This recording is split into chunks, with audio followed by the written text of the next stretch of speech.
السلام علیکم ورحمۃ اللہ وبرکاتہ۔ ریڈیو قطر آپ سے مخاطب ہے۔ سیف الرحمان سے آج کا پہلا نشریہ سماعت فرمائیے۔ ابتدا میں پیش خدمت ہے اہم خبروں کا خلاصہ۔ سمو امیر آج 41ویں خلیجی سربراہ کانفرنس میں قطری وفد کی قیادت فرمائیں گے۔ صاحب سمو امیر نے امیر کویت کی جانب سے ایک زبانی پیغام وصول کیا۔ یہ پیغام دو طرفہ برادرانہ تعلقات اور خلیجی مشترکہ عمل سے متعلق ہے۔ کویت کے وزیر خارجہ نے سعودیہ اور قطر کے درمیان فضائی، بری اور بحری سرحدیں کھول دیے جانے کے سمجھوتے کا اعلان کیا ہے۔ اور ایران نے یورینیم کی 20% تک افزودگی شروع کر دی ہے اور وہ فوجی مشقیں کر رہا ہے۔ یہ تھا اہم خبروں کا خلاصہ، اور اب پیش خدمت ہے ریڈیو قطر سے آج کا پہلا مفصل نشریہ۔ بسم اللہ الرحمن الرحیم۔ صاحب سمو امیر شیخ تمیم بن حمد آل ثانی خلیج کے عرب ملکوں کی کونسل برائے تعاون کی سپریم کونسل کے 41ویں اجلاس میں قطری وفد کی قیادت کریں گے۔ یہ سربراہی اجلاس آج منگل کے روز برادر ملک سعودی عرب کی گورنری العلا میں منعقد کیا جا رہا ہے۔ صاحب سمو امیر شیخ تمیم بن حمد آل ثانی نے برادر ملک کویت کے امیر صاحب سمو و شیخ نواف الاحمد الجابر الصباح کی جانب سے ایک زبانی پیغام وصول کیا۔ یہ پیغام دونوں ملکوں کے درمیان گہرے برادرانہ تعلقات، انہیں فروغ دینے کے وسائل اور خلیجی مشترکہ عمل سے متعلق ہے۔ کویت کے وزیر خارجہ الشیخ ڈاکٹر احمد ناصر المحمد الصباح نے کل قصر البحر میں صاحب سمو امیر کے ساتھ ایک ملاقات میں انہیں یہ پیغام پہنچایا۔ ملاقات کی ابتدا میں کویت کے وزیر خارجہ نے امیر کویت کی جانب سے صاحب سمو امیر کو سلام و تحیات اور ان کی مستقل صحت و سلامتی اور قطری عوام کی مزید ترقی و خوشحالی کی تمناؤں پر مشتمل خیر سگالی کے جذبات پہنچائے۔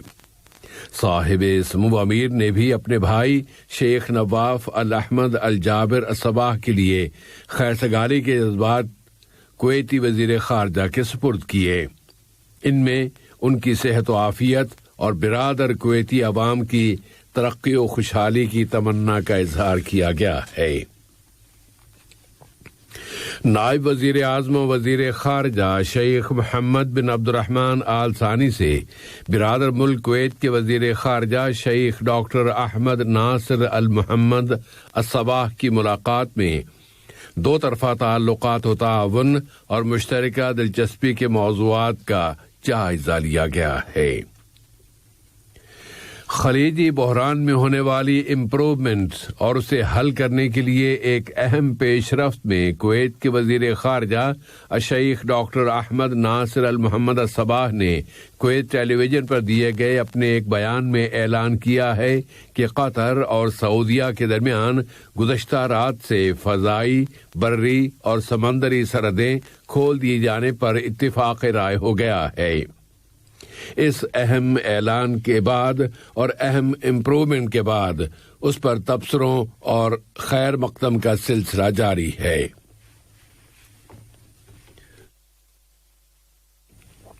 خلیج کے عرب ملکوں کی کونسل برائے تعاون کے سیکرٹری جنرل ڈاکٹر نائف فلاح مبارک الحجرف نے سعودی عرب اور قطر کے درمیان فضائی، بری اور سمندری سرحدیں کھول دیے جانے کا خیر مقدم کیا ہے اور کہا ہے کہ یہ اقدام خلیجی سربراہ کانفرنس کی کامیابی کے لیے کی جانے والی سچی کوششوں کی عکاسی کرتا ہے۔ اسی طرح ترکی نے بھی قطر اور سعودی عرب کے درمیان فضائی، بری اور بحری سرحدیں کھول دیے جانے کا خیر مقدم کیا ہے۔ ترک وزارت خارجہ نے اپنے ایک بیان میں کہا ہے کہ یہ امپروومنٹ جون سن 2017 سے جاری خلیجی بحران کو حل کرنے کی جانب ایک اہم قدم ہے۔ مجلس شورا نے اس کے اسپیکر جناب احمد بن عبداللہ بن زید آل محمود کی صدارت میں اپنا 7 روزہ اجلاس بلایا، جس میں وزیر ادارتی ترقی و محنت و سماجی امور جناب یوسف بن محمد العثمان فخرو بھی شریک ہوئے تاکہ وہ لیبر لا کی چند شقوں میں ترمیم کی وضاحت کر سکیں۔ انہوں نے بتایا کہ ان کی وزارت اس وقت سن 2030 کے قطر ویژن کی بنیاد پر قوانین کو امپروو کر رہی ہے۔ انہوں نے کہا کہ لیبر لا کی ترامیم لیبر کو یہ آزادی فراہم کر رہی ہیں کہ وہ کچھ مقررہ قواعد و ضوابط کے مطابق ملک میں ایک سے دوسرے امپلائر کی طرف منتقلی کی ایڈوانٹیج حاصل کر سکیں۔ انہوں نے مزید کہا کہ لیبر لا کی یہ ترامیم ورکنگ کانٹریکٹ کے دونوں فریقوں کے درمیان مطلوبہ توازن اور انصاف فراہم کر رہی ہیں۔ مجلس شورا کے اسپیکر نے پبلک سروسز اینڈ فیکلٹیز کی کمیٹی اور داخلہ و خارجہ امور کی کمیٹی پر مشتمل مشترکہ کمیٹی سے کہا ہے کہ وہ لیبر لا کی شقوں میں ترمیم پر مشتمل فرمان اور امپلائر کی تبدیلی اور اطلاع دیے بغیر لیبر کے سفر کے بارے میں وزیر ادارتی ترقی و محنت و سماجی امور کے ساتھ ہونے والی بات چیت اور ان کی طرف سے دی گئی وضاحتوں کی روشنی میں اپنی رپورٹ مکمل کرے، اور اس کے بعد مجلس شورا اپنی سفارشات کابینہ کو ارسال کرے گی۔ قطر کے انسانی اور سیاسی کرداروں سے متعلق موضوع میں قطر افغانستان میں امن کی بحالی کے لیے ایک بنیادی کردار ادا کر رہا ہے، اور اس سلسلے میں دوحہ آج منگل کے روز افغان حکومت اور طالبان تحریک کے درمیان امن مذاکرات کے نئے دور کی میزبانی کر رہا ہے تاکہ ایک ایسا پائیدار امن سمجھوتا ہو جائے جو افغان عوام کی ان امنگوں کو پورا کر سکے کہ وہ امن اور سلامتی کی نعمتوں سے فیض یاب ہوں۔ ایک سے زیادہ افغان اہلکار قطر کے اس مثبت اور بنیادی کردار کی تعریف کر چکے ہیں کہ جس میں وہ افغان سیاسی قیادتوں کی یا ان قیادتوں کو ایک سازگار ماحول فراہم کر رہا ہے تاکہ ان کے درمیان ایک ایسا پائیدار امن سمجھوتا ہو جائے جو افغان عوام کو استحکام اور امن کی نعمتیں دے سکے۔ اسی طرح قطر کے اس کردار کا علاقائی اور بین الاقوامی سطحوں پر بھی وسیع تر خیر مقدم کیا جاتا ہے، اور آج منگل کے روز یہاں دوحہ میں افغان حکومت اور طالبان کے درمیان مذاکرات کا نیا دور شروع ہو رہا ہے۔ ان مذاکرات کو اس لیے بھی زیادہ اہمیت حاصل ہے کہ یہ افغان فریقوں اور عالمی برادری کی مشترکہ خواہش ہے، اور افغانستان میں امن اور استحکام کی مدد کرنے والی قطری کوششوں کی نمایاں اہمیت کی بنیاد یہ ہے کہ قطر صرف افغانستان میں ہی نہیں بلکہ متعدد دوسرے ملکوں میں بھی سنگین اور سخت ترین حالات میں اپنی سرگرم سفارتکاری کے ذریعے امن کے راستے پر کھڑی رکاوٹوں کو ختم کرا چکا ہے، اور اب افغان عوام ان مذاکرات سے یہ امید لگائے ہوئے ہیں کہ ان میں ایک پائیدار امن سمجھوتا ہو جائے جو افغانستان میں عدم استحکام اور جنگوں کے دور کو ختم کرا دے اور افغان عوام کو بھی سیکیورٹی اور امن و امان اور سیاسی اور اقتصادی استحکام حاصل ہو جائے۔ برادر اور دوست ملکوں کی مختلف شعبوں اور خاص طور پر طبی بہبود اور سرپرستی کے شعبے میں مدد کے حوالے سے قطر کی ہلال احمر سوسائٹی نے یمن میں ہائیڈروسیفلو نامی بیماری کے مریضوں کی مدد کا ایک بڑا پروجیکٹ شروع کر دیا ہے۔ اس سے وہاں کے تمام صوبوں کے 1 لاکھ سے زیادہ بچے استفادہ کر سکیں گے۔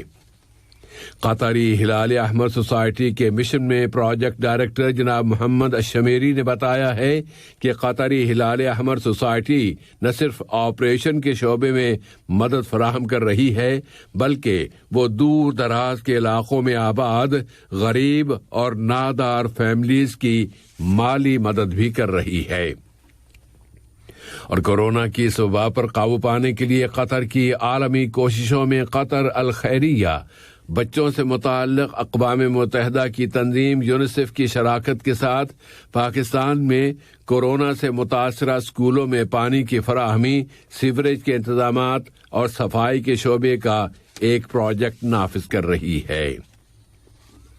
ملک میں کورونا وائرس کے خلاف ویکسین کی فراہمی کی بڑی مہم کا پہلا مرحلہ کامیابی کے ساتھ جاری ہے، اور اس کے ساتھ ہی وزارت صحت عامہ نے اعلان کیا ہے کہ اس ویکسین کی دوسری کھیپ حاصل کرنے کے لیے دوا ساز کمپنیوں کے ساتھ مسلسل رابطہ جاری ہے۔ وزارت صحت نے اعلان کیا ہے کہ ملک میں کورونا وائرس کے مزید 117 بیمار اب صحت یاب ہو گئے ہیں۔ اس طرح یہاں اس بیماری سے شفا پانے والوں کی کل تعداد اب 1,41,925 ہو گئی ہے۔ اس کے علاوہ ملک میں اس بیماری کے مزید 207 کیسز بھی رجسٹر ہوئے ہیں۔ پرائمری ہیلتھ کیئر کارپوریشن کی ڈائریکٹر جنرل ڈاکٹر مریم عبد الملک نے انکشاف کیا ہے کہ ملک میں اب کووڈ-19 کی ویکسین کی فراہمی کے لیے 3 نئے ہیلتھ سینٹرز کا بھی اضافہ کر دیا گیا ہے، اور 65 سال سے زیادہ کی عمر کے لوگوں کی ویکسینیشن اپائنٹمنٹ کے لیے ہاٹ لائن سروس بھی شروع کر دی گئی ہے۔ ملک میں نافذ احتیاطی تدابیر کے اقدامات کے ضمن میں یہاں کے متعلقہ اداروں نے ہوم کوارنٹینا کی شرطوں کی خلاف ورزی کرنے والے مزید 5 افراد کے خلاف چالان کیے ہیں، جبکہ اس خلاف ورزی پر قانونی پوچھ گچھ کا سامنا کرنا ہوتا ہے۔ اسی طرح یہاں کے اداروں نے مزید 139 اشخاص کو پبلک پراسیکیوشن کے حوالے کیا ہے کہ انہوں نے ان مقامات پر فیس ماسک کا استعمال نہیں کیا تھا جہاں اس کا استعمال لازمی قرار دیا جا چکا ہے۔ ان اداروں نے تمام لوگوں سے اپیل کی ہے کہ وہ ملک میں نافذ احتیاطی اقدامات کے فیصلوں کی مکمل پابندی کریں تاکہ ان کی اپنی اور دوسروں کی سلامتی کی ضمانت مل سکے۔ ایران نے اعلان کیا ہے کہ وہ فورڈو نامی پلانٹ میں 20% تک یورینیم کی افزودگی شروع کر رہا ہے۔ اس اقدام سے امریکہ کے نو منتخب صدر جو بائیڈن کی وہ کوششیں پیچیدگی کی شکار ہو سکتی ہیں جو وہ امریکہ کی دوبارہ ایٹمی سمجھوتے میں واپسی کے لیے کر رہے ہیں۔ ایران کے وزیر خارجہ محمد جواد ظریف نے زور دے کر کہا ہے کہ ایران کا یہ قدم جامع مشترکہ عمل کے نام سے معروف سمجھوتے کی شقوں کے عین مطابق ہے، اور جب بھی تمام کے تمام فریق اس سمجھوتے کی مکمل پابندی کریں گے تو سمجھوتے کی شقوں میں ایران کی یہ واپسی ختم بھی کی جا سکتی ہے۔ دراصل ایرانی پاسداران انقلاب نے خلیج کے پانیوں میں ایک آئل ٹینکر کو جس پر جنوبی کوریا کا پرچم لہرا رہا ہے حراست میں لے لینے کا اعلان کیا ہے کہ اس آئل ٹینکر نے ماحولیاتی خلاف ورزیوں کا ارتکاب کیا تھا۔ سول نے اس کے رد عمل میں اعلان کر دیا ہے کہ وہ قزاقی کی روک تھام کرنے والا ایک یونٹ اب خلیج کے لیے روانہ کر رہا ہے۔ اس نے فوری طور پر اس ٹینکر کی رہائی کا مطالبہ کیا ہے۔ دراصل ایرانی فورسز آج وسیع پیمانے پر مشقیں کر رہی ہیں جن میں ڈرون طیارے حملے کرنے، خودکش اور ایئر ڈیفنس کی مہموں میں حصہ لیں گے۔ واضح رہے کہ امریکہ اور اسرائیل پر مشتمل ایک فریق اور ایران اور اس کے اتحادیوں پر مشتمل دوسرے فریق کے درمیان تنبیہوں اور الزامات کے تبادلے کی وجہ سے یہاں کی فضا کشیدہ ہے، اور یہ اندیشے بھی پائے جاتے ہیں کہ تہران کے خلاف کوئی فوجی کارروائی ہو سکتی ہے۔ موسم۔ فضائی رصدگاہوں کے ادارے نے اس توقع کا اظہار کیا ہے کہ آج کے دن کا موسم معتدل رہے گا اور کہیں کہیں بادل چھائیں گے۔ کچھ علاقوں میں کبھی کبھار بارش ہونے کا بھی امکان ہے۔ البتہ رات کا موسم سرد ہوگا اور زیادہ تر شمال کی طرف سے ہوائیں چلیں گی۔ آج دوحہ میں کم سے کم درجہ حرارت 17 ڈگری سینٹی گریڈ رہنے کی توقع ہے۔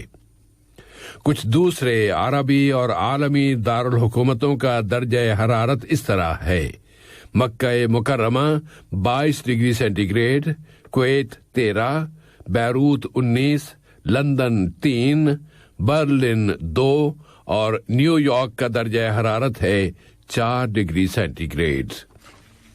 آج کا یہ نشریہ ختم ہونے سے قبل اہم خبروں کا خلاصہ ایک مرتبہ پھر سماعت فرما لیجیے۔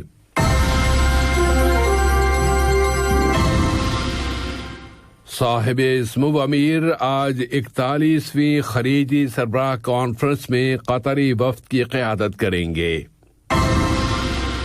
صاحب سمو امیر نے امیر کویت کی جانب سے ایک زبانی پیغام وصول کیا۔ یہ پیغام دو طرفہ برادرانہ تعلقات اور خلیجی مشترکہ عمل سے متعلق ہے۔ کویت کے وزیر خارجہ نے سعودیہ اور قطر کے درمیان فضائی، بری اور بحری سرحدیں کھول دینے کے سمجھوتے کا اعلان کیا ہے۔ اور ایران نے یورینیم کی 20% تک افزودگی شروع کر دی ہے اور وہ آج فوجی مشقیں بھی کر رہا ہے۔ ریڈیو قطر سے آج کا پہلا نشریہ اپنے اختتام کو پہنچا۔ اگلا نشریہ رات 7:30